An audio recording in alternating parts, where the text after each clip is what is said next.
Okay, I think we're up and running. Oh my goodness. Okay, pro tip, do not do a software update a half hour before your show because it said 6 minutes and it's literally 5 minutes after. It's 35 minutes. So that was not 6 minutes. Uh, Sorry, I'm a little thrown off here. But anyway, luckily my guest is very patient, understanding, calm person, and I did not have to freak out. Um, but welcome. Tonight we are I feel like my mic is okay. Listeners, if you're listening, please at any point just say hi, interact. I need to make sure everything is working. I don't feel confident right now. The tech person did not we should have done an update much earlier. But let's see, can't post comments to the same destination. Okay, so I'm getting an error message. So listeners, if you could hear me, please post comments. Um, Otherwise, I might have to just get out and come back in. I don't know. That's risky. So I'm just gonna go with the flow here. Guess, why don't you go ahead and click on the link here and see if you're getting a live feed right now? Because I don't feel like it's working. Mm-hmm. Okay, well, I'm going to pretend that it is. So tonight, welcome. You're listening to K.I.S.S Recovery 101. This is Bridge Sky. I am your host tonight, and I am excited for the topic because, especially recently, there's been a constant repeat of. It looks good. Constant repeat of just reasons for switching things up, and um, I have a lot of spotsies.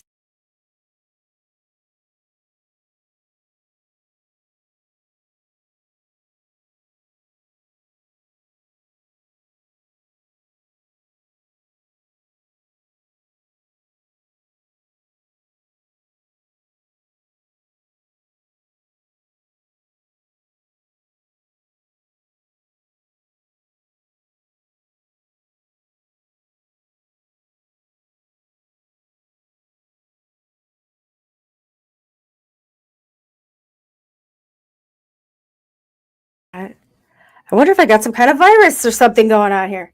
Okay, I don't know. Now it looks like it's working. Okay, let's just get into the show. I don't know how much time we're going to have here. That's going to make it work. Okay, wonderful. There's an echo. Okay, let's try this again. This is K.I.S.S Recovery 101. I have Eric M here with me. I do know for a fact he's experienced. He's been working a good program. He does service work. I'm scared to adjust anything or move the mic or anything, but we're sharing a mic tonight. And let me just read the little post. Eric, I don't know if you've had a chance to read it, but in case anyone out there is just listening in because they're loyal listeners, thank you. We're going to talk about the sponsor shuffle. Now, I heard that term in a different group meeting. Oh my God, I'm not hearing my mic again. But we're going to talk about why sponsorship can be misunderstood. Um, I keep hearing it go in and out. I am so concerned with this, but okay, we might have to do a re-air. But okay, anyway, so it's strongly advised, and actually, a lot of times people are court ordered to get a sponsor. Okay, to get recovery and to help stay on track. And a sponsor in AA or NA is someone that can help guide you through the program and the 12 steps. So, why do so many people struggle finding one and sticking with it and shuffle around this path of recovery? Again, I'm not. My mic is going in and out. It could be my headphones. So I'm just gonna pretend it's the headphones and not the mic. So Eric, why don't you take it away? What do you know? Now, do you sponsor? And what do you know? What would you say? Anyone new listening have no idea what the sponsor even means. What? Go ahead and just start talking. Well, thanks, Bridge. Get right up on that mic. There you go. Thanks, Bridge. My name's Eric. Yeah, and I'm an alcoholic. Sponsorship is very important or very vital to my recovery.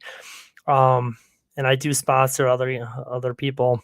And I say people because it's like I have sponsored, whether it's their people who identify as transgendered, but it's like as long as they approach me and they have what they want. Basically, that's something that I take the actions, I take the suggestions. I've gone to the 12 steps, and I can pass that on to them. Because when I work with them, it ensures my immunity to help me stay sober one day at a time. So that's really my main expertise, or my experience with that. Okay.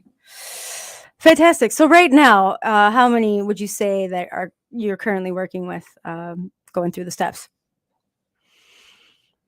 Currently going through the steps. I've got 2 sponsees that I'm working with consistently on a weekly basis.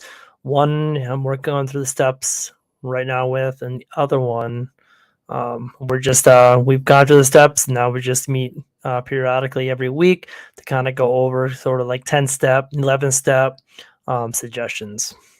Okay. Here's what I've found. Everyone has their own, their own path, right? And as a sponsor, I could not pigeonhole one person. I find that, okay, let me back it up. Let me talk about my experience as a sponsee. Okay. I did do this. I'm guilty. I love this topic because I'm guilty. I did the sponsor shuffle. I've had 4, Eric. How about you? Did you have one and only, or did you have a couple through the way? I've had about about 4 different sponsors.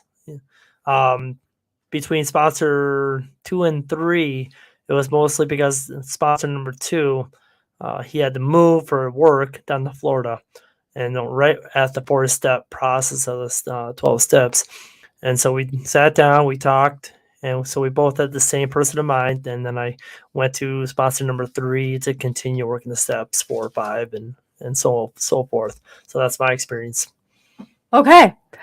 Yeah, my similar reasons. The first one, yeah, she's doing well. She got married. I actually went on a few events with her and her at the time fiance. Now they have like 4 kids.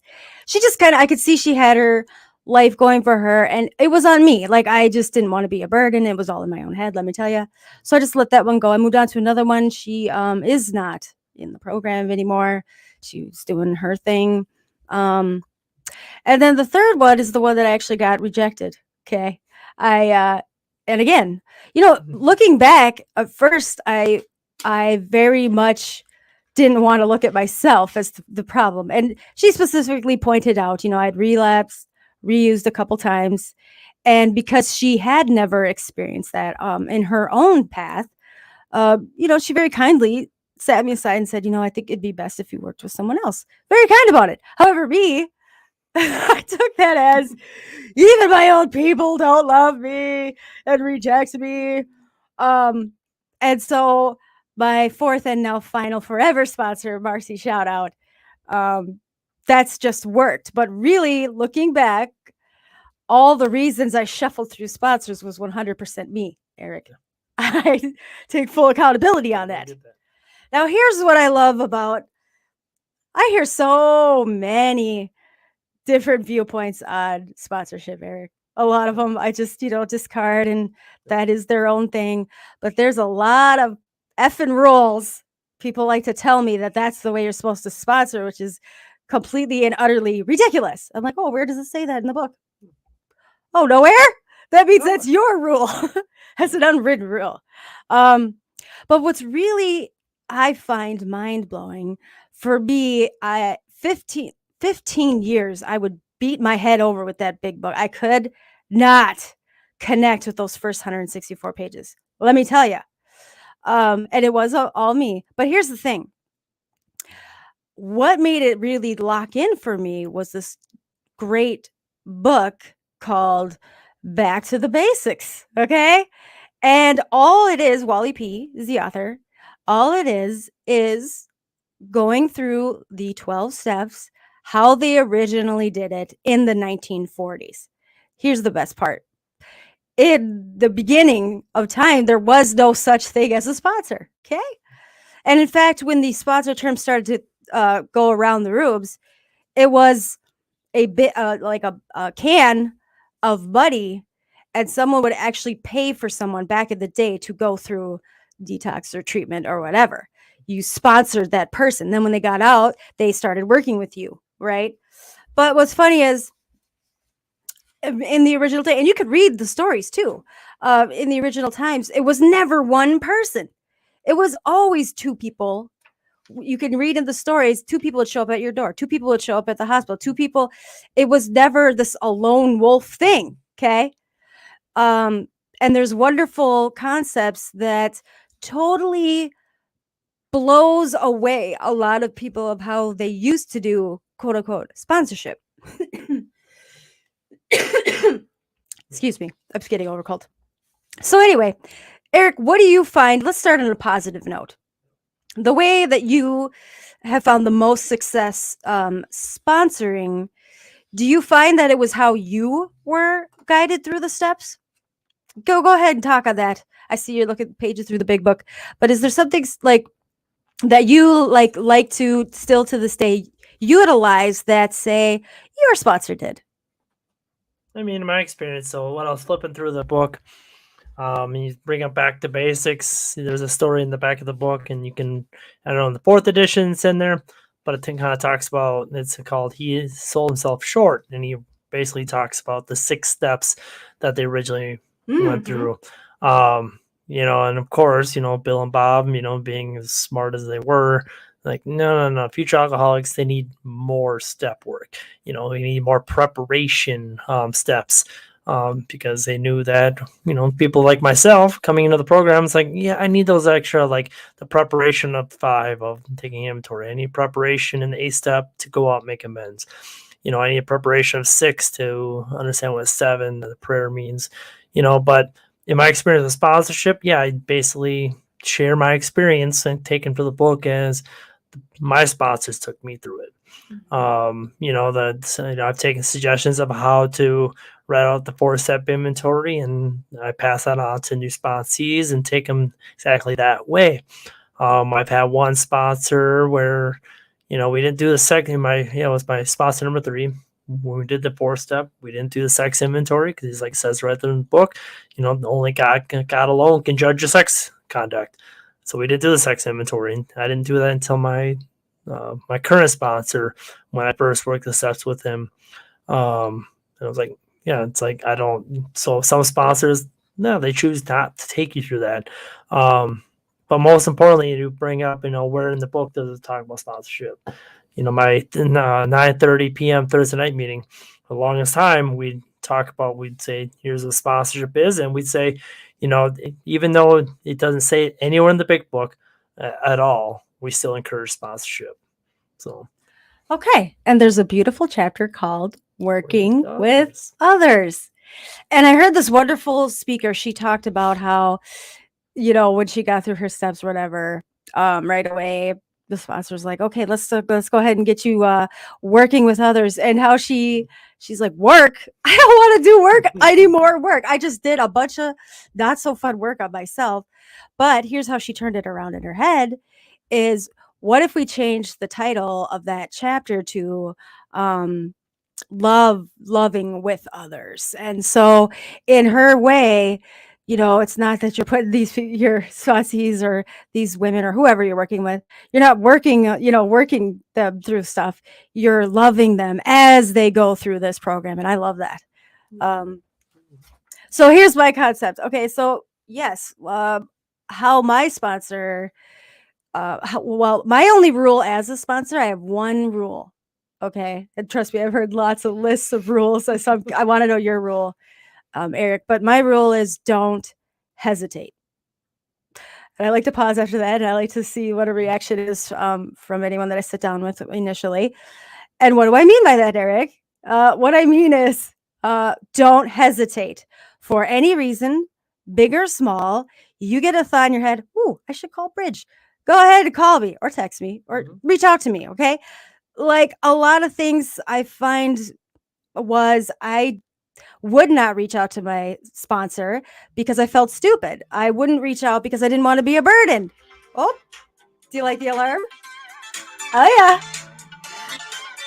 So Eric, that is our first alarm. That reminds us to interact. Unfortunately, right now, I'm getting an error message that says we can't connect to the comments. So that really sucks. But I'll tell you what, listeners, I will, when I get home snugly in my bed tonight, we'll look at each and every comment, and especially if there's questions, I will respond. But okay, continuing on. Nope, That was from me. that was from you. Yeah. But see, that I got another error. Oh, Can't okay. access right there. So don't question. I'm the boss here, Eric. You do as I say. Okay, just kidding. Okay, I'm a sponsor. Just checking. Oh, okay. Okay, but anyway, no. My point was, so that's my only rule, and how I sponsor is how Marcy has sponsored me, is that unconditional support and love. Like literally 5-6 years, she saw me in and out of the rooms, Eric. She saw my, circus, the shit show of myself. I know I'm being very judgmental. She would never say those things about me, but she would definitely say, she would never turn me away. And I think I just was so touched that she said yes, because my sponsor has also never relapsed. Isn't that interesting, Eric? The third one. Okay. So I found that just like for me, that sparked this hope inside of myself that if this person believes in me, then that I must give her a reason to believe in me. Like I don't want her to love me for no reason. Because at that point I didn't even love myself. So it was just all that I needed. And honestly, like 15 years, Eric, I shit you not, been in and out, reading the books, all the meetings. I knew this program. It didn't really sink in until I sat and went through these steps with that right person. So there's some kind of pro tips I'd like to go through that I've found works. I do want to clarify some unwritten rules that people have heard and think that it is. But interestingly enough, I brought the pamphlet that there's a new update. This was last year, right? That went through. Why don't you talk about this new update? It's a pamphlet, AA literature. It says questions and answers on sponsorship. So go ahead, read these pamphlets, peoples. There's a lot of good information. But what has been updated in that pamphlet, Eric? This is a key rule that is not actually real. Oh, thank you. So go ahead. So prior to up to last year, the conference, which is made up of U.S. and Canada, what it was stating in K.I.S. sponsorship was when looking for that sponsor, not only just someone who has what you want, but in this pamphlet, there's a paragraph on page 10, and they would use the term romantic entanglements, which is like, even I would read that and go, huh? In other words, it's just saying like, we always traditionally, unwrittenly, like men with men, women with women. And so as a conference, we approved we need to revise that. As much as we stay out of public controversies, we need to kind of revise it to be more inclusive. And so the conference approved to change the paragraph to reading as, it says, AA experience does suggest that it is best for men to sponsor men, women to sponsor women. This custom usually helps our members stay focused on a program. So that's where the removing the romantic entanglements out of it. Some gay men and lesbians feel an opposite sex sponsor is more appropriate for similar reasons. And that's what it was revised to, so we kind of try to open up the inclusivity. And that's why, like I stated earlier, like I have, sponsored,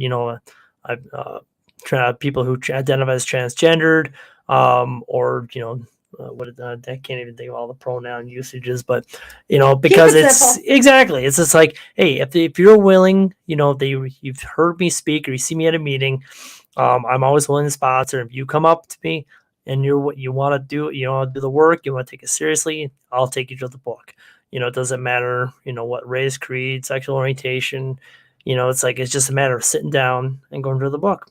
Okay, so let me clarify that. So one of the rules, and I still hear this in meetings today, and if you need a temporary or permanent, sponsor, make sure it's men sponsor men and women sponsor women. Let me clarify, that is not a rule. a written rule, and anything, really put out in these pamphlets too is also just suggestions, guidelines, right? But in reality, especially where it sits today, Eric, I happen to have a friend who is lesbian and would half joke, but serious, that, oh yeah, I love that, a women sponsor women thing, because, that. So I like how they changed the wording in there, unless there's the possibility of a romantic entanglement. So here's the thing. I attended this fantastic online workshop, and Wally's wife, Britt, shared an experience of how she was sponsoring a male. But here's the thing, and here's why she said yes initially, because they connected. They had both lost a child, and he felt that connection. So what I okay, so I don't sponsor any males right now. I'll tell you that. And actually, I have done like step work with males, but not a full program. But I'm open to it. But there's this beautiful word that I've learned now. After I hit the 10, 15 mark of sponsees, I just have learned a lot of key things that really help me uh, keep my own recovery solid. Is boundaries, right? Yep. So right away, that's why, like, when I first meet with the sponsee, first I just want to, learn about where they're at, what they want, what they're seeking, what they think is going to work for them. But then after that point, I just state out some simple things that I know makes this partnership work for me. And that is, I'm not that person that's by my phone, right, all the time. And when I'm in meetings or when I'm, at certain places, my phone is off. That's just going to happen. But, one thing I'll state is, call me, text me, leave a message. If I don't answer, I promise you, I will get back to you. Okay?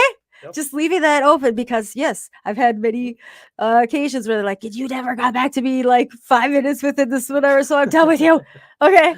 And actually, back in my days, also that would be a reason. I'd be like, "Oh, I can't get a hold of her. Guess that means I need to whatever." Excuses. Justifications. Yes, but going forward, one of the things, I would clarify, I have turned down a couple males that have wanted to go through the steps with me, because I do workshops too. As I say, I'll straight up ask them, is there a risk of any romantical entanglements? Do you have any apprehensions right now that you might start to, catch the feelings? I don't say it like that, but if they even smugly laugh or joke, or oh no, or whatever, I get any vibe like that, I'm like, ain't gonna work. Ain't gonna work. Because I don't play. Like, I'm not doing that. Like, for me, this is a program to save someone's life. Okay. I'm not gonna risk that. Um, and a lot of my sponsees, yes, especially the ones that have gone through the steps, we've been working together. We have been able to cross that line now where we are friends, and it's not just I'm the mentor teacher thing. We actually are, like, I feel more on the same level and connecting and learning together. So it's great. So is there any like clear boundaries or guidelines that you have when you work with somebody? I mean, I'm the same way. It's like with your rule of call me, text me if I don't pick up. Any newcomers, especially, I always remind them of that. I'm one of those. I'll call you when I can, when I get off of work.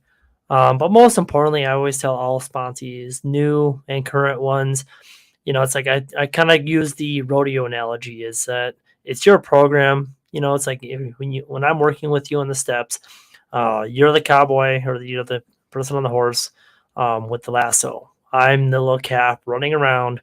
When you want to work the steps, especially when you get to the 4 step, and do that 4 step shuffle, that you need to lasso me down. It's not up to me. And I remind them, it's not up to me to, like, okay, when you want to get together, meet up, when you want to go, do the book work, that's up to you. And I'll fit you into my schedule, however that, and a lot of my sponsors, I'm fortunate to have good ones that have a regular schedule of boom, every Sunday morning or every Wednesday night. So that's been helpful. So, Yes. And I find that there's no expectations. You just can't have those. And I learned early on, like, I was ready and excited. And so I'd go meet them at a coffee shop or, venture out off whatever. And I realized that they don't show up. I started to get resentful, Eric. Like, what the am I doing? Like, this is, I had to get a babysitter. I had to drive, whatever. They didn't show up. Well, I sat back and I realized, well, Whoop, there we go. This is we started late, so we get to go late. Okay, that's our hot seat alarm. Woo! And we're gonna get into that. 3 hot questions coming up for you, Eric. Oh, But I'll wrap it up. But I found that, so I make it easy. So I point out, here's the meetings that I go to. Like we're at this one, the meeting I come to this one. Here's some other things I'm doing, and here's other things. So go ahead, we can meet before or after. But I do not go out of my way necessarily, at least for sure in the beginning, because I'm just setting myself up to get perturbed that they're not following whatever the silly. But what I love that Wally reminded me of is, it's easy to forget, but especially coming new and still my body is still detoxing. My mind was detoxing for a very long time. To have all these expectations put on the newcomers is ridiculous. So I wanted to read. Okay, so if you ever are interested, you can take. There's a. They're almost done writing a second, or it's like the 5th book, but their first book. Wally's writing this book on sponsorship. It's really great. But here's some really cool things. So first off, I want to say to anybody sponsoring, I commend anyone who is willing to work with sponsees. And we are not here to critique or criticize anyone's sponsorship style. Each person has found a way to sponsor that works for them. And one of the things I'd like to say to my sponsees right away, so there's this rule that I hear a lot, and I've seen it. People get pissy, and they're like, oh, you're only supposed to have one sponsor. Have you heard that rule? I've heard that rule. I mean, it's recommended. It kind of makes sense. However, that's not a fucking rule. Okay, it pisses me off. I actually have 2 sponsors right now. I have one that's, by Marcy. Okay. But as I grew in my program, as I grew in my life and my path, I found that I needed more. And I needed more, just something that worked better for grief, for deeper, heavier stuff. However, I tell my so my job is actually peer support, right? So I find that to keep in just the niche of this AA program or NA program, when I agree to sponsor, I'm literally there to take you through the steps. Exactly. If you, I actually encourage my sponsees, if you would like to get a direct support sponsor, or you could call them an accountability sponsor, go for it. I'm all about that. And one thing they used to do back in the day was called co-sponsoring. So now I've done this a few times with my sponsees. So once you got them through the steps, instead of just sending them off into la la land, how they did it in the original days was you would sit with an experienced sponsor if the newcomer was cool with it, and initially just start sitting in and going through the steps with your sponsor.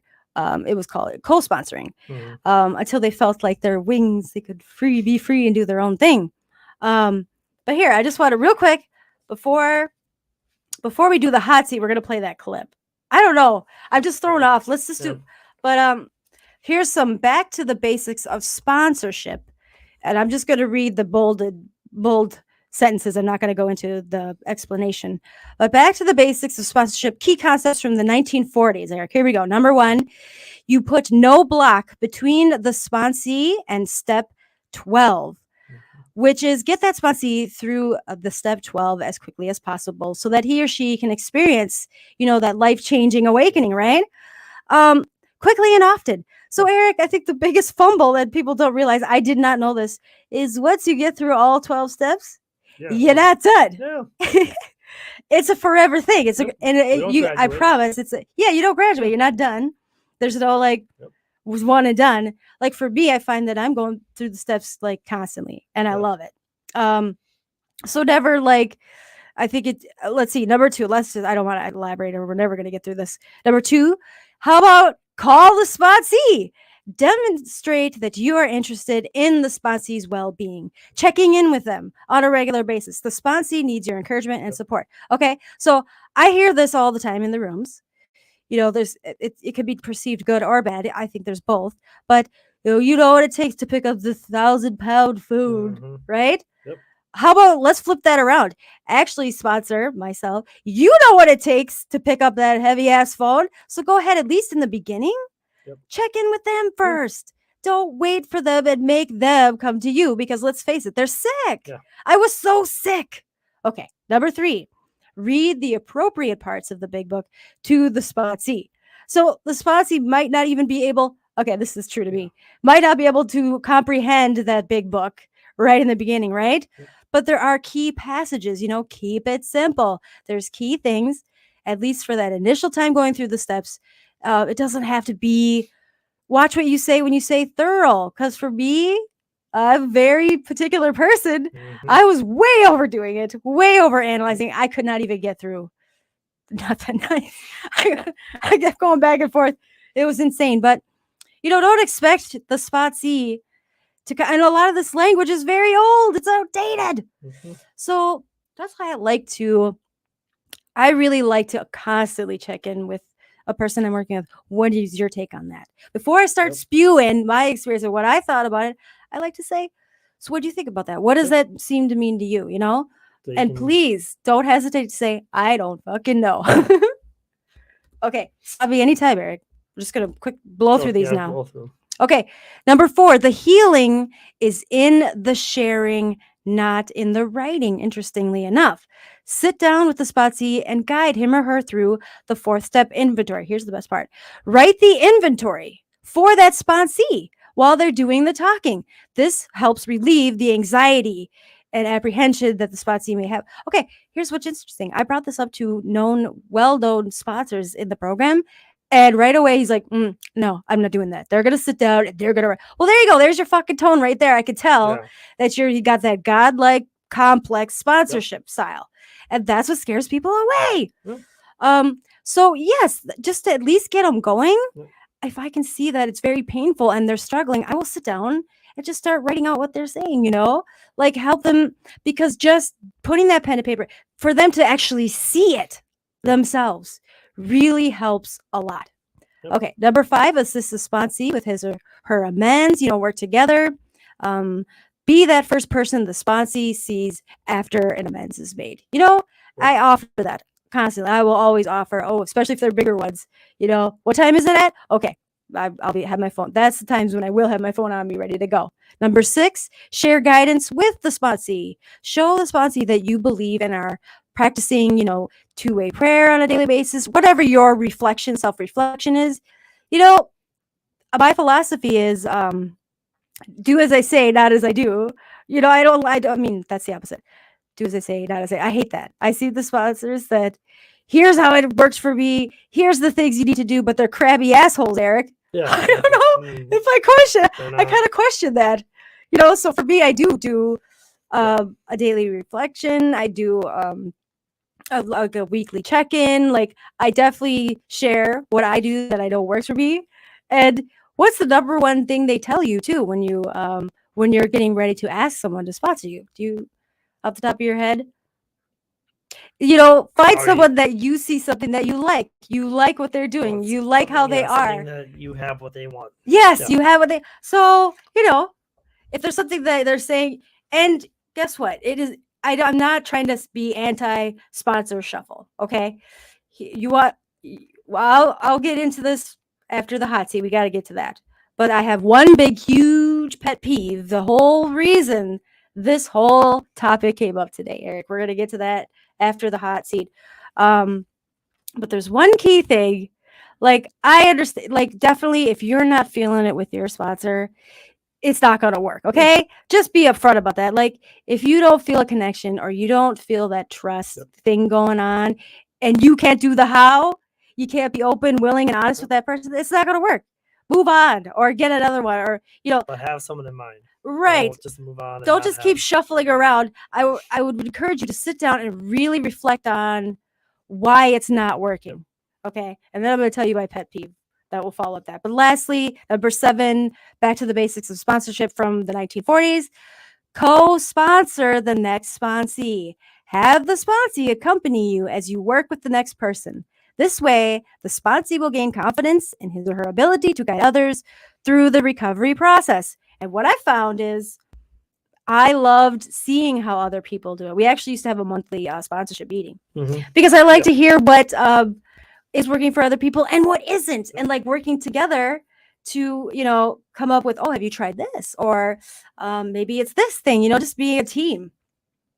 Oh, we have interactions, Eric. Okay. Before we get to the hot seat, we got to interact. Okay. Wow, it's working. Yay. Okay. Facebook user says, I spent 2.5 hours working through my resentments. Gotta be a give and take for sure. Yes. At Facebook, with my sponsor. Yes. And that's wonderful. Like, I find that one thing that I learned is there's different sponsorship styles, right? There's it's called autocratic sponsorship, and that's where your sponsor tells you how to take the steps. I find I'm more like the participatory sponsorship, and that's where we take the steps together. Yeah. Where do you think you fall in line? I'm more in the participatory because, especially when it comes to the 4-step, I kind of remind them as I give them directions. I go, while you're doing it, I'm probably going to come up with some 4-step stuff to work on for myself. So I give them that reassurance that, you don't just do it once, you keep doing inventory. So like that whole, what Wally P was kind of talking about is, sit down and write out one of my sponsors, like we literally wrote out the columns. So it's like, I remind sponsees that, if as you're writing your inventory and your resentments, your fears, it's like or when we do the 5th step and we get to that point and we're like, oh, you'll remind me of stuff that, oh, you know what, great, I gotta go home and do some inventory. It's like, thanks for the reminder, but yeah. And so I also can remind them that, it's like as you're doing inventory, you're writing it. It's like, yeah, all that stuff you're hiding behind. It's like, yep, guess what? I had that experience, and every single person in this program, we've had that experience. We've been there, we've done it. So we have the lived experiences. It's somehow we made it work, right? Yeah. And I find that I learned so much from my sponsees. But here's the thing I want to keep everyone to keep in mind. We're human. We're just people. We're not your paid to care people. The clinical workers, the doctor, they're all paid, right? Yep. We do it because we actually genuinely care. There's no specific. I want to stay sober today. Yes. Yeah. And that 100%. And I like the acronym for sponsor. It's spiritual person offering newcomers or new person suggestions on recovery. Do you like that? Yeah. Okay. I like that. And I guess, oh my gosh, I could spend 2 hours on this subject, let me tell you. But before we get into Facebook user said he helped change my perspective on a few things for the better, for sure. And you know what? That's the thing. They're just suggestions. Yeah. That's another thing I say in our initial conversation is I'm not going to give you advice. Okay. No, we don't give advice. No. And I actually had a guest on here who was like, that's the same thing. Advice and suggestions. No. Because advice, the sponsee could say, well, I took your advice and it didn't go my way. Exactly. But if it's simply a suggestion, it's take it or leave it, right? Yeah. And Eric, I got so many stories. I tell you, I have so many experiences where new sponsee comes in and they're telling me how to do the steps there. I don't even get to be the teacher. They're telling me already right off the bat. I'm like, ooh, this is gonna be a hard one. I always look at it. Oh, this is a good challenge accepted. Okay. Yep. And I've had one, and she did actually go through all 12 steps. But literally, any suggestion I gave her, shut down right away. Like, she's definitely done the shuffle. Well, okay, and she got through the steps, and it definitely wasn't like any of my suggestions. But hey, I'm proud of her. She got through the steps, and especially in that 12th step, she eventually gonna be taking other people. Eventually, she's gonna figure out some things. And here's the best part: is I have my sponsor still. Yep. I also introduce all my sponsees to their grant sponsor. We are a family unit. So especially when I came up on some like heavier stuff, like I had a sponsee suicidal, called me. Yep. I was freaking out. This is like a year ago. And I'm like, I was struggling. Like, do I go take her to the hospital? Like, blah, blah, blah, 'cause she was looking for a ride. And that's when I went to my sponsor. I'm like, what do you think I should do? I realized what I was doing, Eric, is I was trying to be the hero, right? Mm-hmm. I was getting myself in confrontations with boyfriends. I was letting them live with me. I was doing all kinds of things. And I realized I was losing my fucking mind. Yep. So all I did was check in with my sponsor, and she gave me some really great suggestions. And I find that boundaries and just an understanding, like I am just a human being and I can only do the best that I can do. And sometimes it's not going to meet your expectations. Exactly. Okay. So I don't know if you caught the terrible intro. We started late, tech problems, but we're going to go ahead and play this clip because here's the big thing. And then I'll follow it up with my pet peeve, Eric. This clip really solidifies why I kept doing this sponsor shuffle and where I see it now working with people. They have the reasons, right? And I'll just say that they're reasons. But I don't know if they're reasons that everybody else could comprehend. I think it's within themselves, these reasons. So it's questionable. But we're going to play this clip. So if you go on YouTube, it's called Fuel Motivation is the channel. Fantastic. They have great videos. And this one's called Stop Making Excuses. David Goggins. I will post the clip. So if you want to, it's a whole 10 minutes, but we're just going to play 3 minutes. Okay. Are you ready, Eric? Ready. Okay. So we got to be totally quiet because the mic will be on. You can do that. But it's still open. Here we go. World. You cannot judge yourself. That's why social media and all these things are horrible. You can't judge yourself off of the so-called competition that we have made up in our mind. The things that how people look, how people act, how smart someone is. This is a race that you run completely alone. And you're all by yourself. I had tons of sticky notes all over my mirror. It wasn't like be better than John or be as fast as whoever. Okay, David, yesterday you did this. Today, our next goal for the week is this. So I had a year goal, weekly goals, daily goals, hourly goals. And the big goal was I lied a lot growing up. I wanted to be accepted. One goal was, let's go one day without lying. Let's go one day. And then when I would lie to somebody, I would say, hey, man, now I had to go back now and apologize. Hey, man, I lied to you. You know how hard it is to go back to somebody and say, I lied to you? Hey, man, you know what? Back there, I lied to you, dude. That was really jacked up. So I figured out these ways of total accountability. Like right now, I had to run this morning before I talked to you. Because why? That's what I'm about. I'm about mind, body, fitness. A lot of folks talk so much shit about, hey, I'm going to change your life. I'm going to do this. I'm going to do that. Are you accountable for what you're doing?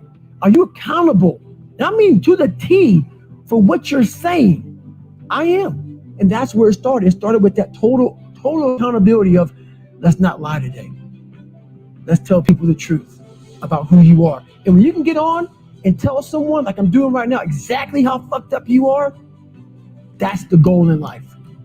To put your life on a billboard, on the busiest road, in the busiest highway in the world, and say, this is how fucked up I used to be. Take it or leave it.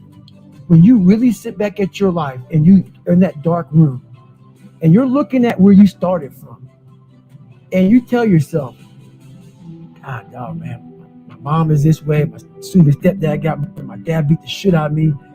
I can't read and write to save my fucking soul. I've lied about it to everybody. I cheated on all these tests. My God, man. And then you put a goal in your mind. How are you going to feel, man, when you accomplish this goal coming from that shit? Coming from the fucking hell you came from. A lot of people start from a good starting point. They have a good foundation. What if you can surpass all of these motherfuckers? What if everybody who was fucking way up here started up here and you started with no legs. You had to grow fucking legs to even start walking and then crawling and then running. And then you start passing people and all this given to them. I had to use all this negative shit that was making me weak and horrible as a person. I had to use this as the power that now fueled me. I had to flip it on its head and say, hold up. This might be exactly what I need. The darkness is exactly what I need. It's how you look at your situation.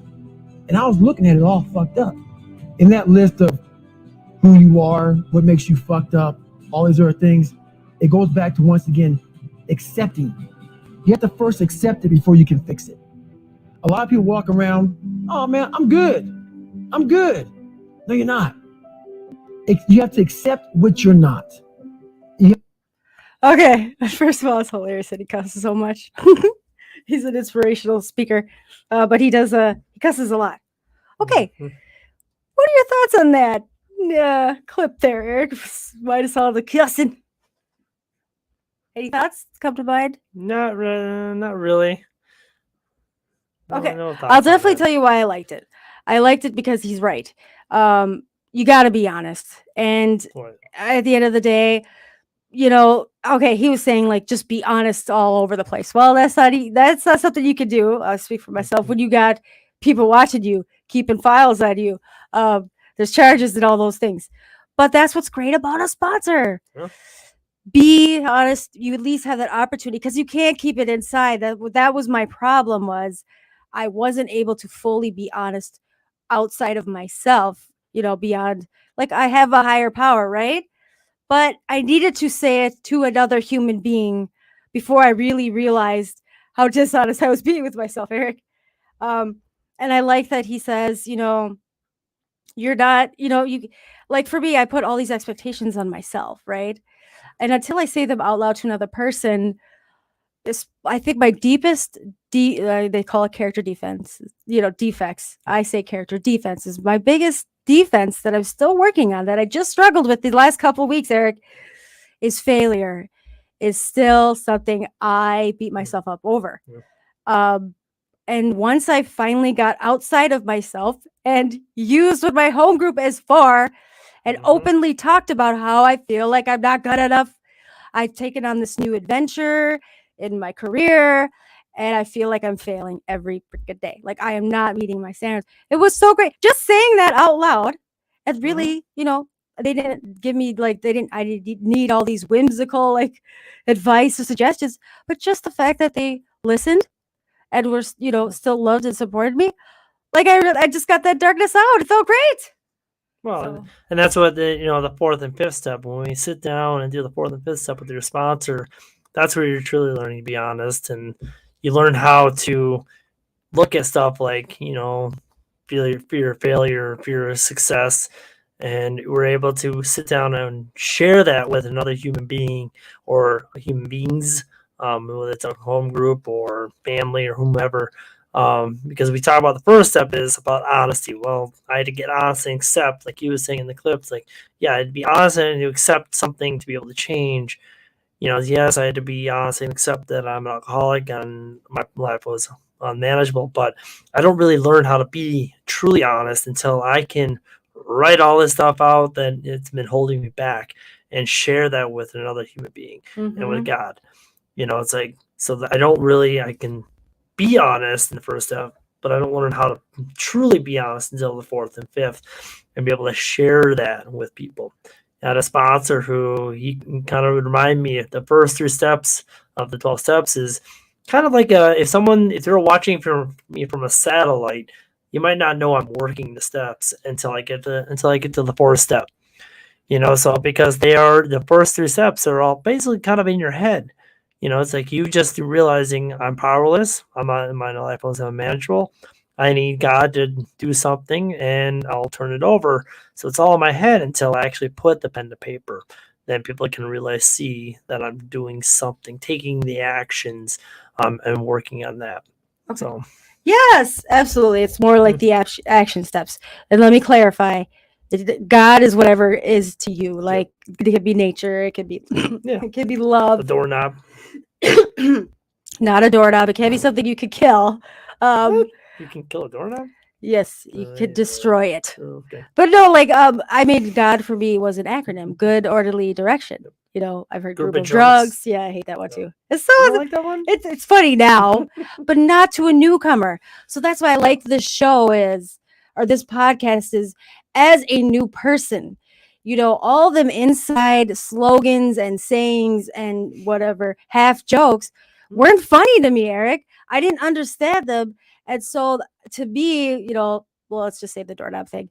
I'm like, that's so stupid. Like, how can I take this thing seriously? And you're telling me, because I really did struggle with my faith and things. Okay. Yeah. I was really struggling and I don't talk about it with a lot of people. I was in a really dark place. Mm-hmm. So when I heard that, I'm like, how can I take this program seriously when they say things like that? Because I really am trying to find something outside of myself to believe in again. But that's the point, is like, find that mentor, find that person. It doesn't have to have a label. A person does not have to have a label, but if you make any connection and you call or you talk to that person, they don't have to be your sponsor, but find that person that you can ask those questions to. Yeah, You it's know? getting out of your head. Yes. Yeah. Okay. Enough with the. We're getting into it, Eric. You don't need to look at that. What does it sound like? Fire. This is fire. It's a hot seat timer. Oh my God. You're cheating. Trying to look at. You didn't look at the questions, did you? I don't know. There's questions. Okay. I So saw- right now, if you're new listening, this is the segment called the hot seat. I ask my guest 3 hotter, deeper questions that are more meant to be deeper questions. Okay. They're not really meant to make you feel uncomfortable. Although I do find that some people sweat a little bit. But really, they're meant for anybody listening. Something you say, they might actually connect with and be like, yes, that's me too. Right? Okay. You ready, Eric? If you not see me on Facebook or TikTok, yeah, nothing can embarrass me. Oh, see, I'm not trying to embarrass you, but I do want you to be as honest, open, and as willing as you can with these questions, Eric. Okay, question number 1. Eric, what was the biggest excuse you told yourself, or say your sponsor? What would be the biggest excuse or lie or whatever that you would make up for not working the program or the steps or whatever, or going to meetings, whatever it is? Biggest excuse? Well, from early in recovery, as like when I read in the big book, I'm willing we're willing to go to any length. That's become my mantra, and even to this day, that I'm willing to go to any length for victory over this. It's like probably my biggest excuse really came in the first 3 months, where I was like, people say get a sponsor. I'm like, I don't know what that means. Okay, it's like I just looked at coming to Alcoholics Anonymous as, because I got sober in the summer, so I was like, it's summer camp. I'm just gonna have fun. This is great. This is a wonderful group of people I'm just hanging out with. And then my first sponsor was just someone who took me a bunch of meetings. So even though I kept asking when are we going to work the steps, and he kept saying read page 4 to 17. And I'm like, I don't know what that means. So I just kept making excuses. I'm like, all right, cool. Work steps. All right, awesome. This is summer camp. Cool. I'm going to keep doing that. So that's probably was my biggest excuse. Mm-hmm. Yeah. Yeah, because your sponsor did not clarify it for you. Correct. I love that. And that's truth. And here's the okay. That's a great segue into my pet peeve. Wow. In case anybody's listening. Yeah, what's a pet peeve? Here's my pet peeve. Okay. I try to state this in the beginning when I start to work with someone. It is so important that we have honest communication. Oh. You will not hurt my feelings.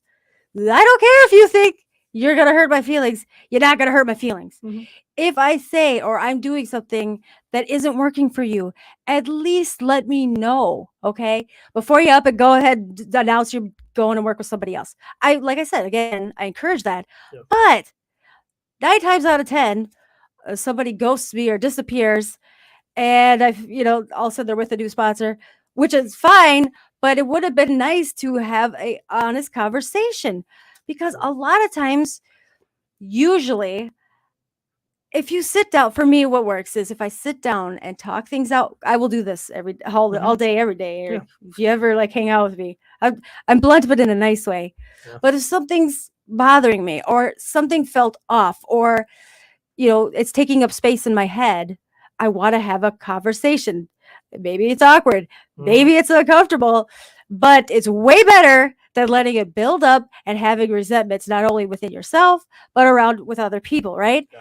And so I find with my sponsees or women that I work with to work with other people. Maybe for whatever reason it didn't work out, but I'd like to know the reason. Yeah. It's something that I can learn from, or it could be something that they can learn from. Because let me tell you, there's that saying, the geographical change, so the program's not working, so you move over here. Yeah. It's not, you're not drinking and but you're moving to different states or different places. Mm-hmm. But guess what the biggest problem is, Eric? No matter where you move, guess who's always there? You. Yeah. So no matter how many sponsors you go through, I don't care how Yeah. many it gets, but just get through the steps. Because Yeah. once you start working with another person and see the other side of it, it's Mhm. much easier to understand. But Correct. my biggest pet peeve, I guess, is just let's that's what the whole Yeah. program is about, honesty. Yep. And I feel That's a like if good. if they don't Yeah. feel comfortable enough to just be honest with, me, it's that little Yep. thing of whatever that reason, they got a long road ahead of them because they're Yep. not being honest with themselves, of really reflecting. That's what this program really is for me, is a beautiful way to constantly reflect on myself, Mhm. thinking about what I'm thinking. Just that step. Okay. Yeah. Number 2, Eric, here All we right, go. number 2. When you know that someone is lied to you, or someone is like they're lying to you, or they've lied to you, how do you handle it?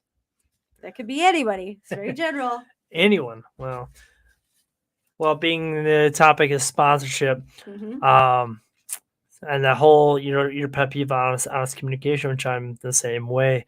It's like, let's sit down, let's talk, and um, yeah, I've had sponsees where they'll say one thing, and then they'll turn around, and their actions don't speak for what their words are, and they don't realize that I know more than what they forgot I knew. And Uh-huh. it's like, I'm not, I'm one of those, like, I'm not gonna call you out directly, but I'll, like, insinuate, by asking, like, not in a direct way. Like, I'll go around the circle, which, is very passive aggressive. I know that, but it's like, I don't want to be like, okay, here, you told me this, and now you're going, now you've completely changed the story. I'm gonna now turn it on in different questions to make them think, whoa, hopefully they come around and go, wait, I didn't say it that way before. I got to come back, to kind of help them see their part in things. So it's, as much as it sounds passive aggressive, I'm trying to help them see their part in things. So if they're lying, I'm not going to directly like call them out on it. I'm going to help them, by asking questions and, show them actively listening and help them see their part in it. And that can go for even personal life too. It's like, I might not be a direct person, because I have a hard time dealing with the whole, being direct. And that I sometimes, even in my personal life, I can supersede and go around the directness of it. It's just a weird way of doing it, but that's kind of how I do it. Is I basically, get them to see their part in it, and hopefully they catch it. If they don't, I probably won't catch it. They won't do it. I'm like, cool, whatever. Well, and I love Peace. that because I mean, just okay in life. Okay, when I say I'm Yeah. a blunt, direct person, I have common sense. Okay, Yeah. like if we're face to face, and I could definitely feel like the vibe is off, especially because I love and care about a person. I'm not gonna just call them out, make them feel uncomfortable or like a piece of shit. Yep. However, I will find a way to address it because I always wanted someone Mhm. to tell me those things. It's 10 times worse when it comes from other people instead of that person, right? But I love that you said that because I think too, yes, Eric, I mean, takes one to know one, okay? I Can't bullshit a mean, bullshitter. exactly. I was the biggest bullshitter. And here's the worst part is I was bullshitting myself most of the time and didn't even so like I also connected with that clip because I was a compulsive liar. Not in a liar like to steal or to manipulate people.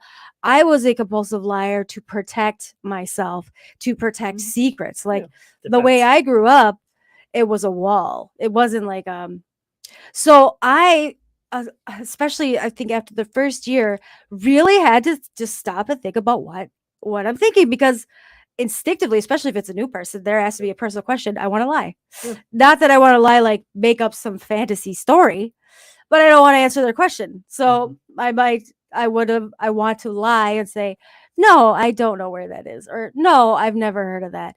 So what I do, if I find that for whatever reason that person's making me feel like I need to not be forthcoming, is I pause in my head and I listen more and I think about, something's like igniting, my defense mode. And Mhm. rather than not being truthful. If it's a safety situation too, that's different Yeah. also. Big time. But yeah, so but yes, 9 times out of 10, it's really it just sounds I don't want to minimalize it, but it's almost heartwarming and cute when my spotsies think they got one over me pulling the wool. That was me for 17 years, Yeah. Eric. That was me. I was Yep. the best. I thought, totally reasonable, this reason, that reason. And like again, no expectations. I have no, Yeah. they don't even have to answer to me or whatever. But especially when they get elaborate with the stories. But really, like I said, this is their path. Mhm. And I do make that point to keep checking in. I'm not gonna like keep pulling them or anything. I'm not gonna forget about them either. Yeah. But I'm definitely like I'm just here waiting. Like I will unconditionally be their spot. Like I said, they could fire me in their own head and tell people all around that they fired me. But in my head, I'm still here. Yeah. And I've Exactly. actually had two beautiful sisters spotsies that it's been a good grip of time, and they for whatever reason moved or changed jobs or we ever lost contact. But would they come back? They're like, and especially not just come back in my life, but like, hey, can we start working on the steps again? It warms my heart. I'm like, yes, Yay. you You're back. still love me. And I've had them a couple times say, thanks for like still being nice about it. I'm like, why would I Yeah. change? You How don't shoot dare or you not wounded. talk to me for 6 months? You know? You don't shoot or So, wounded. Yeah. yeah. We'll welcome you back. Okay, last and final question, Eric. Number 3, when you play the tape forward, okay, this is a Mhm. comment. You hear, oh, well, why don't you play the tape forward? What does that look like for you? So first of all, let me explain it to someone who's never heard that. Play the tape forward. What does that mean, Eric? When someone says, well, before you pick up a Look into drink the or, future. Yeah. decide to go use, why don't you play the tape forward? What does that mean? Well, it's in a way, I'm using my past experience to see what the future will look like.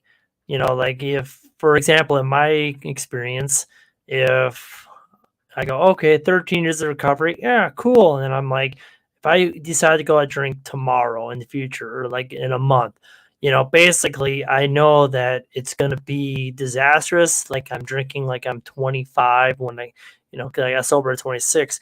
So even if I start went out drinking in like a month, let's say, I'm going to be drinking like I'm 25 and I'm 40 years old. So it's like, that's not going to add up very well.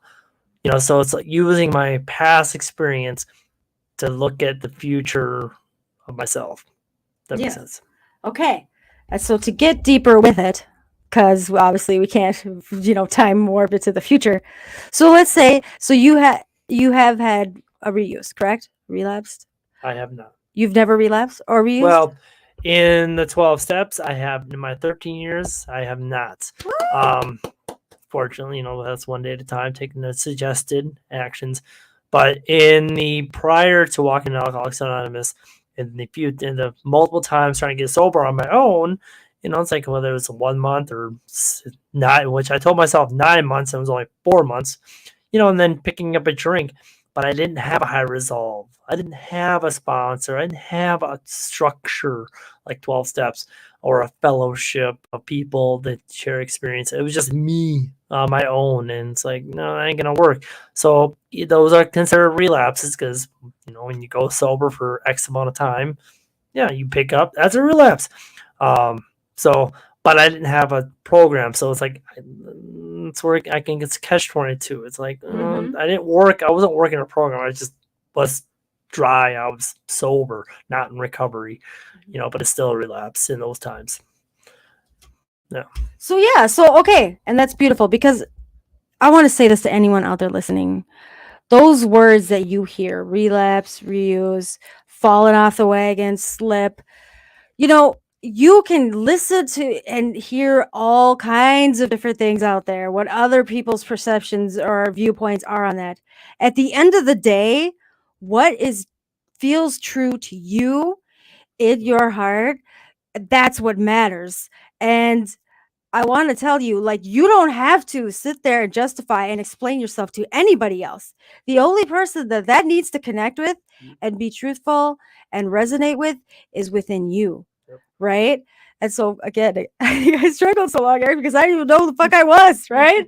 I didn't even All of know us do. bridge. Yeah. Okay. So that's why, going through this program, learning all these things about myself, that was a very long journey, but it doesn't have to be that way. I came in with a lot of things, but someone coming in, I think it's finding that good partnership with your Correct. sponsors, it could be plural, mentor guides. It's finding those people that you see what they got and you want it. You actually like them, okay? Let's point that out, okay? And then, that it falls like a comfortability level, okay? And if it doesn't work, I would like someone to come up to me and say, hey Bridge, I thank you. You don't know, they don't even have to say thank you, but they can say whatever they want to say. But I just, for this reason, I just feel like I want to try somebody else. Cool. Yeah. And you know what I'll say? Totally understand that. And you know what? Don't forget though, I'm still your sponsor. It sounds creepy the more I say it out loud.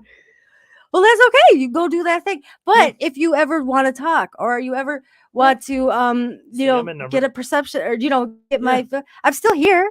But yes, I would like to know, because for me it's disrespectful. Yeah. And more, at the end of the day, it hurts. It hurts that I must have put up this front, or they felt for whatever reason that it wasn't safe to come to me and tell me that they didn't want to work with, or they want to go. For me, I'm like, that makes it hurts me, because I'm like, I don't want anyone to ever feel uncomfortable coming to me. You know what I mean? Yeah.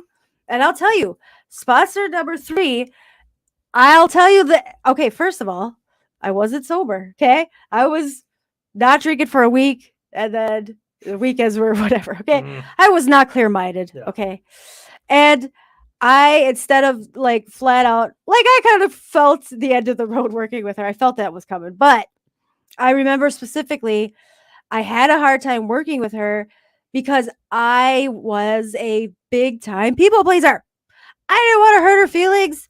I didn't want to, I'll just tell you, it was kind of like the blind leading the blind situation. Yeah. So I mean, and she meant it all well, and I definitely saw her heart in it, but guiding me on certain things. But what I should have did is, in those sessions, I should have said, hey, so I kind of noticed you keep giving me bad page numbers. I'm highlighting wrong things here, which, by the way, I used to be a huge highlighter, underliner, messing up my own fucking book here, dude. And now it's causing me anxiety. What are we doing here?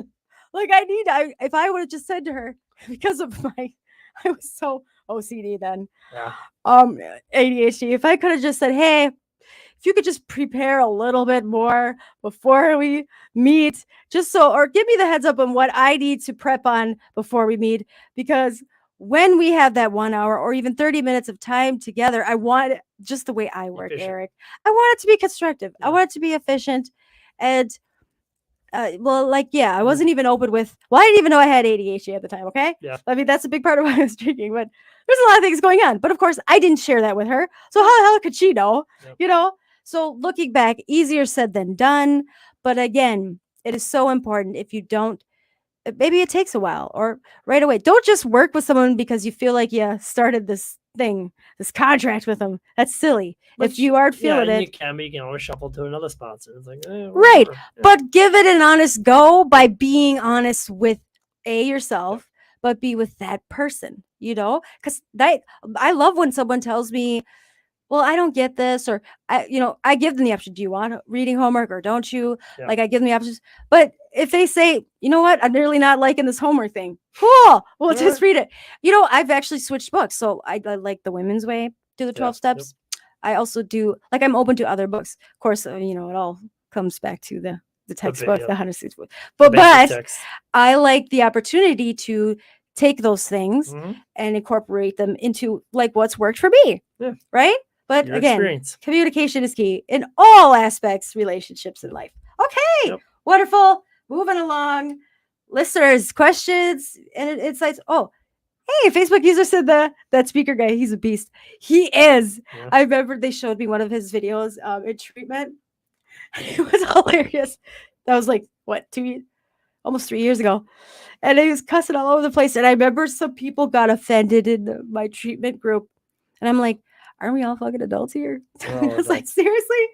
Yeah. But I was going through the YouTube videos, right?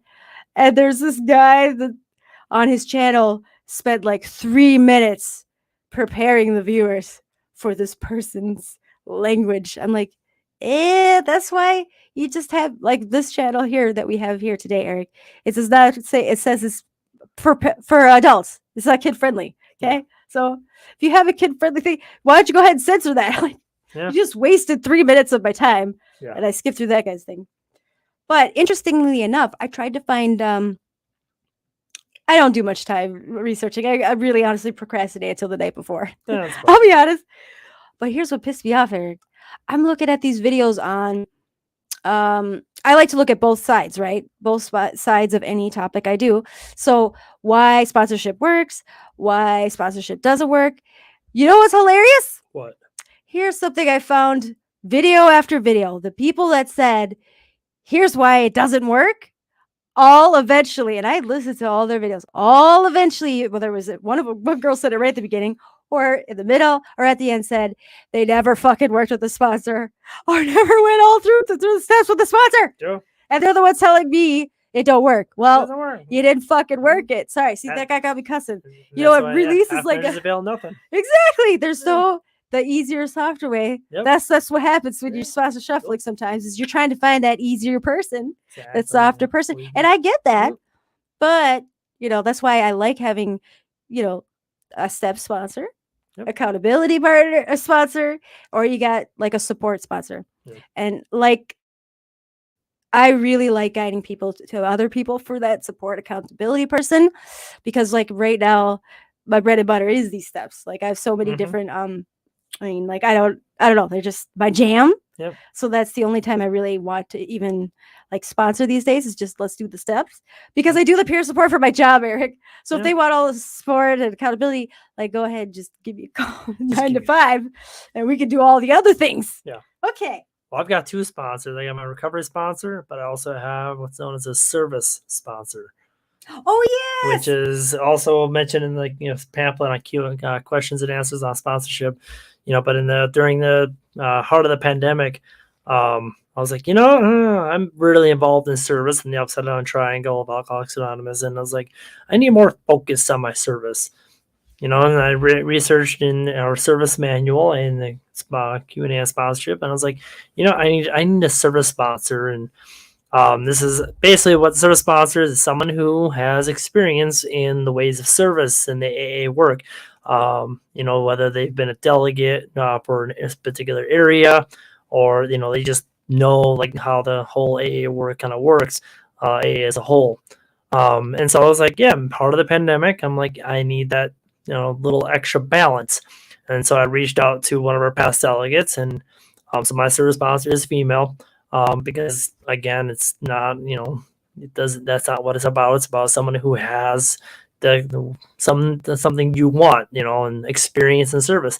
And so during the pandemic, we met over Zoom and we read through the concepts in the service manual and went over all that. So it kind of helps me kind of balance and learn when I'm able and willing to step up for service and how to balance all that.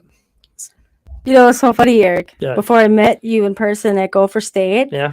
I was considering asking you, but I'm like, does service, do they have the rule though? Men to men and women to women? Nope. See, I also have, okay, so I think the biggest thing newly coming in is you don't want that rejection, right? True. Why I didn't ask some of the ladies that I saw that I really liked what they had Mhm. was I didn't want to be rejected.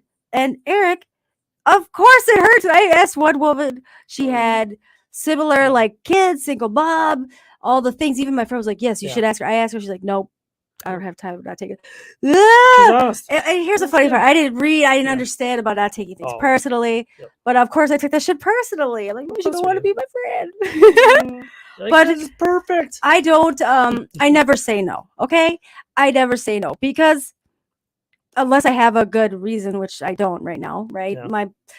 Okay, I won't even tell you how many times I've said yes and who I'm currently working with and all that. Because really, to go through all the 12 steps, I haven't had that consistent because everyone's on their own path, because everyone's going through their own program. It's not overwhelming the number that I have because like again, it's their own thing. I don't Yeah. have this set schedule. I don't have this homework list. Like it's gonna be what they're gonna do with it. But I never say no. Yeah. Especially, okay, here's the thing. So I'm breaking some of my own rules. Like in life, if it's not a hell yes, it's a no. But that's different in recovery, and Yeah. for me anyway. I will never say no, especially if they come up to me immediately. I just feel giddy, like, oh, another new sponsee. I love newcomers, by the way. It's like asking someone out to the dance in 8th grade. Yeah, I feel flattered, but also I feel proud of them because I know how much courage it takes to do that. Yeah. So of course I'll never say. Well. But maybe later on, if for whatever reason I decide to stop, I don't know. Yeah. I guess I could only see if I was like terminally ill. Or, I don't think I'm gonna be able to commit to anything. I only got 2 years to live here. The best suggestion I heard was the speaker Cooper State in 2018. He's from Las Vegas.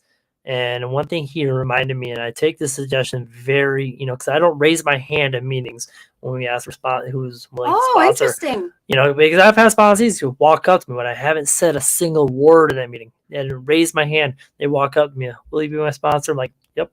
Because it's all about the presence as well, the attraction, not promotion, so to speak. But this speaker on 2018, or Cooper State Roundup, one thing he said is because it's a whole like walking up, it's a little humbling and it's kind of scary for a newcomer. And what, I go to a meeting, it's like I see a newcomer, it's like if they look like a cow, looks like an oncoming train, it's like I have to do the approaching. Yeah. It's like I have to step up and be the adult here and kind of go, I notice you're new. Do you have a sponsor? And I have to approach them. This is what he said. It's like we have to do the approaching, because it is like, ask someone out to the 8th grade dance. Mm-hmm. It's like, hey, will you be my sponsor? It's like, no, it's like, hey, what's up? How you doing? If anything, here's my number. Call me anytime. Whatever, yeah. I am so glad you brought that up. That is another rule that someone told me is you can't ask them. They should always ask you. That's BS. Yeah. So I've just always been a rule breaker. But yes, I went to a meeting after meeting and I saw this girl and everything she shared, but she kept saying, but I need to get a sponsor. So I thought maybe it's subliminal or whatever. But I just said, forget it. I'm breaking my own rule. I walked out to her. I'm like, hey, so I hear you're looking for a sponsor. Do you want to just try me temporarily? Like I asked her, and it, I always raise, that's what I like about our home group meeting is we always say right at the beginning, it just gets away that scarcity of the rejection is we right away say, anyone willing to be a temporary or permanent sponsor, please raise your hand. Yep. Sometimes I'm the only person, many times raising my hand. That's why I'll always raise my hand. Yep. Or stay after the meeting and we will find you someone. Okay. Exactly. Because that's the other thing that anyone out there listening could really, conceptualize too, is that temporary could be just that. Yeah. Temporary. I've started as many temporary sponsors, whatever. Yep. But yeah, so again, I feel like I've heard rules where you should only have this person says a police person. She's like, you're only supposed to have 2 because then you get the. Well, guess what? If I only had 2, I'd be sitting twiddling my thumbs. Exactly. Because they decided for whatever reason they're busier. So that's silliness. But some I people get say, everyone has their own whatever works for them. Okay, but I don't like when people push off their rules to me. Like, well, yeah, what is that? We continue to work with others, and a lot of people they always use the how many active sponsees, like you're working through the steps, and like I think you asked it earlier tonight, or how many sponsees have you worked through the steps, and now they're off to working with others. So it's like you could have 10 sponsees, but you're maybe actively working with like 3 through the steps, and the whole group sponsorship, I've got a couple of sponsors who's done that, they get together on a weekly basis as a sponsorship family and talk things out, and which is a great thing. So, because, it's the unity. Well, and they're like drill sergeants, because I've seen the one specifically work with only a certain number. Yeah. So she has only her way of doing it. And I've heard through the grapevine that, and some people need that drill sergeant sponsor, right? Sounds like you're talking about Cookie. But is that like that movie? Oh yeah. No, Cookie. She was one of my cornerstones of the sobriety. Oh, I thought you did. She passed away in 2019. She had over 30 years of sobriety. She was just a big book thumper. She was wonderful. But when you said the drill sergeant, she was very like we go to the step. We go to the 12 steps as written in the big book in the first 164 pages. which actually is not. The 12 steps aren't in her entire 164 pages. It ends at 12 steps in chapter 7. So it's not 164 pages. Okay, shout out to Cookie. Let's move into the Cookie, yeah. last Yep. segment. Sorry, we're running out of time here. My son was just trying to call me because I got all right. That is the cue for live Facebook meme time. Okay, here we go. We're gonna just go through these very quickly, Eric. You ready? So you've heard the show before, right? I don't know. Let me describe this. I'm going to flash you and the listeners. You're still going to describe them because I know for a fact some of my listeners do not have fancy newer phones.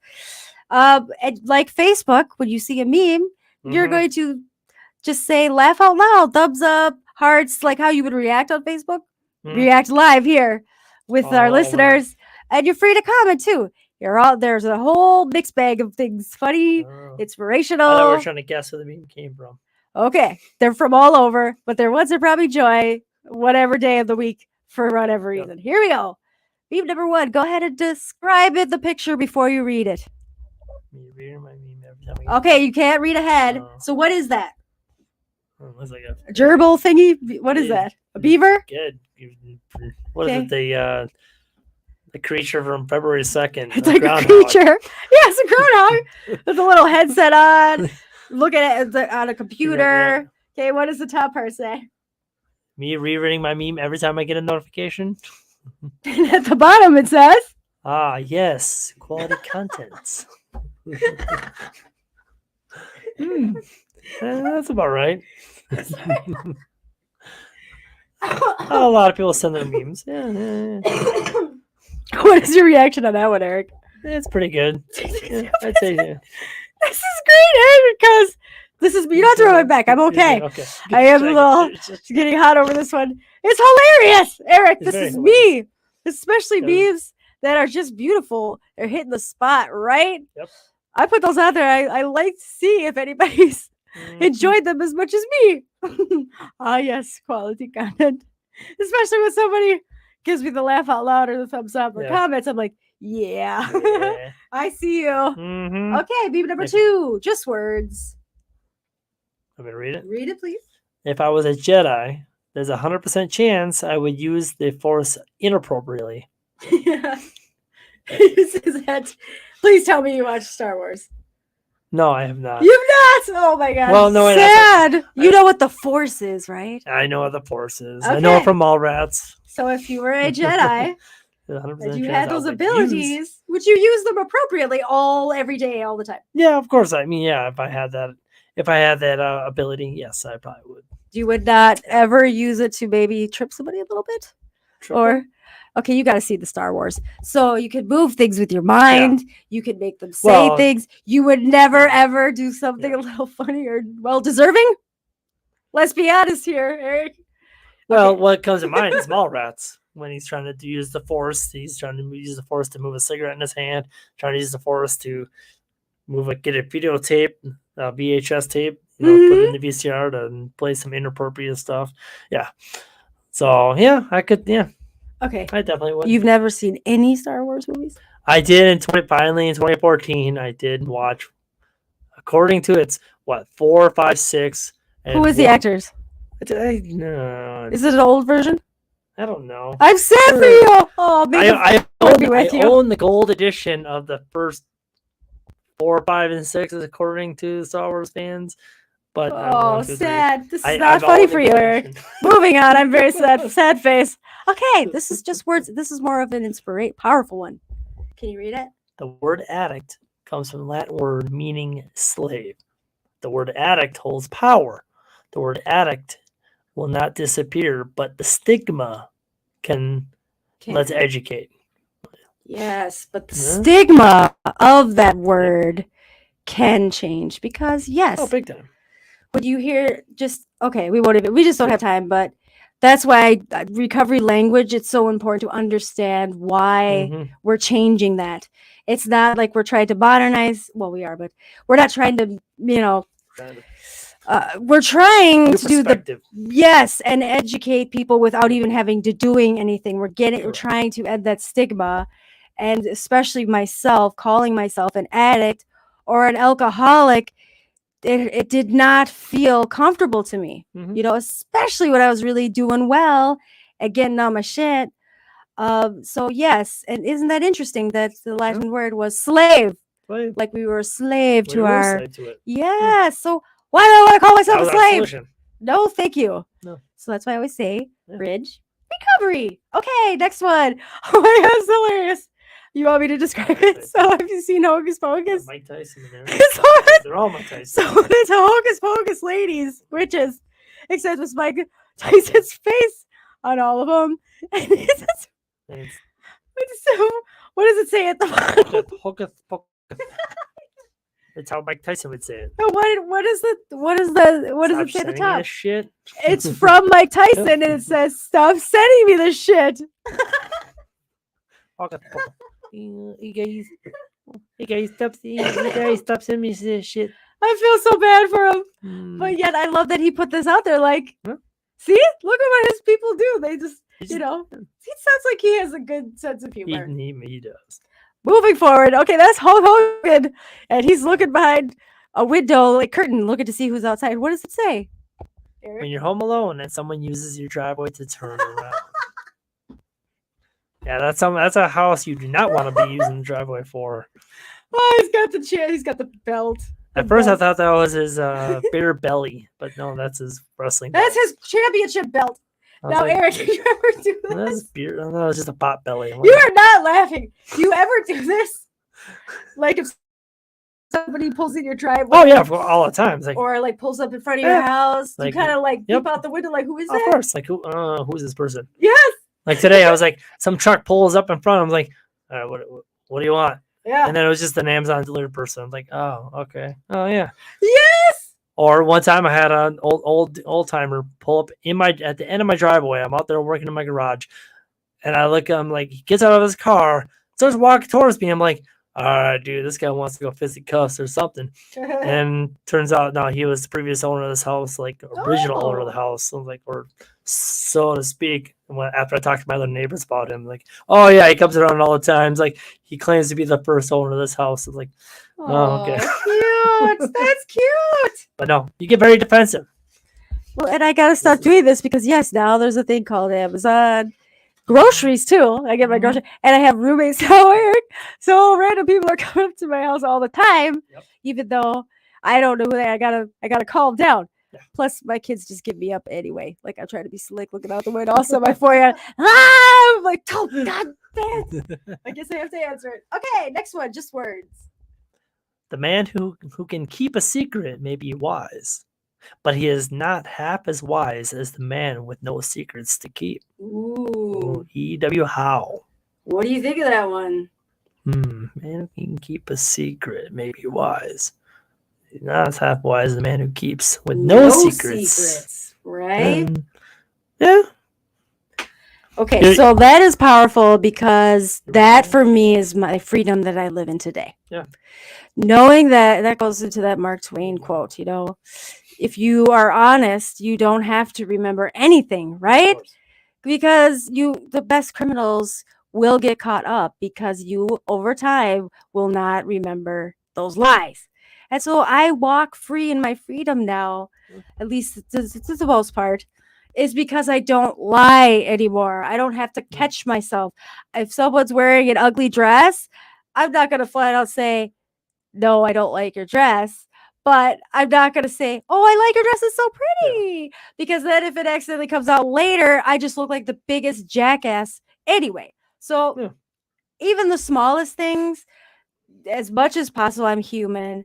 I always try to be honest and positive or I have no secrets. No. And it's so great because I used to be so buried in my depression and my disease, and I was really in a bad place because I didn't even know what my own truth was. I was believing everyone else's truths about me.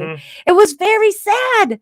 And I allowed all that misery because I couldn't even remember things, And so where Oh, the one white day at a lies. time, recovery gives me Yep. in 24 hours is I have a clear mind. I get to remember things and I get my truth. That's something no one can take away from me ever again. Yeah. Okay. 2 more. This is just funny. It's just Yeah, side by yeah. side. Someone's Yeah. sitting on a bench, right? One's looking at the phone, and then on the other Same one, dude. yes, the same person. Yeah, it's the same dude. So the first clip or the first picture, he's just looking at his phone, and then the second, it's just Reflecting on just what he reflecting. Yeah. So what does this meme say, Eric? saw. Me waiting for the phone to stop ringing so I can text you and ask you, what do you want? Do you ever do that? If I see a phone call coming in, it's like, I can't take it. Usually, it's my honest answer is I'm usually at work or I'm busy, and I see your phone call. I have to it only gives you two decline or accept, and it's like, well, I'll let it go. I'll just let it go to voicemail. That's what I always tell people, like, just leave a voicemail. Mm-hmm. But if anything, I'll just text you and I'll be like, yeah, saw your phone, boom. I'm busy right now. Okay, yes, and there's so many reasons why I will just let them leave a voicemail. First of all, if they're not in my phone, like their name's not saved. Oh, that's big time. Okay.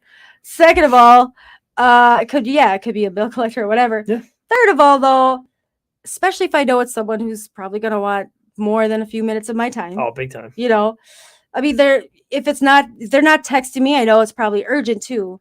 But they're gonna need more money. If I'm not in a private place, okay, or a place, or just in my state of mind, not in a good place, I'm not gonna answer the phone right then and there, right? So there's many times when I've had to say, "Oh, just let me get back to you. Leave me a message." Or it's, hey, I don't want to talk about my car's warranty, so I'm not gonna pick up this phone call. Yes, but it's so awkward too because it'll just keep ringing. And the worst part is I have like the prompts where I could easily just say, "Hey, can I call you back?" Or "Hey, shoot me a message," and they don't, and then they call right back. You back later? Like, oh my god! Especially if I'm driving, I'm like, stop it! Especially if I have the GPS on. There's But anyway, it's just awkward there, and I was sitting there. Yeah. Oh my god! Especially if I'm in a Zoom meeting, it fucks up my whole Zoom. Have you ever done that? Oh, when you're on it, yeah, you gotta call, then it messes up my sound. Well, for me, it messes up my sound. Yes, it clicks off the sound, it messes everything up. They keep calling. I'm like, oh my god. Okay, last one. Thanks for being a good sport. Just words. Yesterday is heavy. Put it down. Put it down. Yeah, it's in the Isn't that past. beautiful? And one thing I like that was said to me that I like to say to my sponsees is, you are carrying so much weight, right? So much. It could be baggage or past stuff or present stuff, lots of it. And let me and your sisters, here, let us carry a little bit of it. Just give us a little bit of it for you, because that's what somebody did for me. Yep. Like, I didn't believe that anyone wanted to help me because they wanted to help me, right? I never believed that. I never had that in my life. So I did not believe it when someone was like, here, let me just help take some of that burden off of you.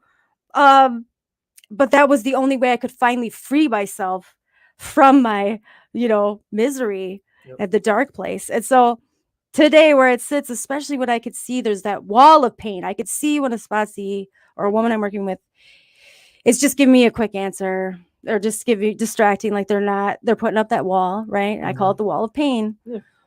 I try to reassure them, even if it's just a little bit, I'm here. I want to carry some of that pain for you, so it's not so heavy. It's way less heavy if you have someone to share that. Exactly. That's the purpose. You did it out of your head. Somebody did it for me. I'm doing it for you. Let's do this thing. Yep. Hand over the bag. Exactly. Okay.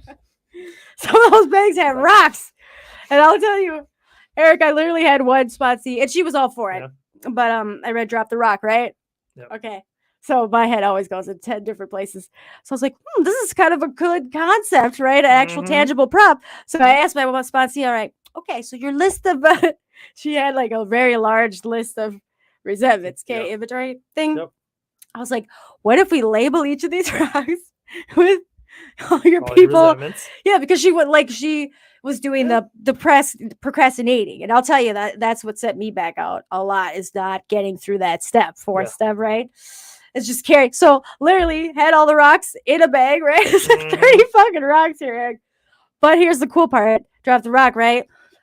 feeling that freaking weight of these people and these principles and these institutions, all these things you're carrying around as heavy as shit. Yeah. Right? So Big when time. she would go through, the idea was when she would get through one, she gives me the rock, right? Mm. Lightens her load. Literally. Okay, it didn't last. I didn't realize that was too Yeah. much. Now I just do one rock. You know, I have one rock. If I find that I write your ideas, right? Your own ideas. Yeah. Have you read Drop the Rock? Yeah. Okay. Well, have you I do not the first one, the second one, where it's more into step 7 and step 10. Well, the speaker, Yeah. what's his name? He's got a girl's name. Sandy B. Yeah. Sandy. Oh Yep, my God. Sandy. Yep. And at the end, he talks about just drop the rock. Yep. So, yeah. Anyway, went on that tangent. Okay, everybody. Any final thoughts, Eric? What do you say to anybody who's like thinking about sponsor? Here's the biggest question I would not sponsor is, am I qualified? Am I good enough? Can I do it? What's your... It's all about the blind leading the blind, but the only thing I tell newcomers is, like I told someone tonight who joined my Sunday night meeting at 7:00, who was freshly new in the 12 steps. I go, take my number down, call anytime. You know, because even if if I'm not your sponsor, it's all about just reaching out. Calling people, getting it out of your head. Like the yesterday's heavy, put it down. Just call someone, talk to someone, because I've the number of times I've picked up the phone at 3 a.m. It's like just for someone to talk, and just for my 2 ears to listen. That's the most important part. But also that you're doing more service to me than I'm doing to you. So pick up the phone, call, reach out. Yes, even and for good things too, right? And yes, even if it's the silliest things, I'm like, if I popped in your head for a second, Yep. Go ahead and text me. If you don't want to call, but anything that's bothering you, small potato. That person said something at work and it really frustrated me, but I didn't want to bug you with. No, you thought of it, thought to call me. Go ahead, call me. I want to hear about it. I mean, it gets me out of my head, right? I mean, if I've seen a dog and I go, oh, I know someone that has that same kind of dog, I go, oh, I'm calling them. I'm literally calling that person, like, oh, I saw someone with your dog. And if they don't answer, leave a for message. Whatever reason, just leave a message. Yes. Okay. Well, thank you, Eric, for coming on. I know this was a hard get. It's already 9:42, but again, I don't even know what time we actually got this kicked off, but that was scary. I will promise to do updates Saturdays from now on, not the day of. Okay. Everybody have a great night. I will check in with you next week. And that's the wrap.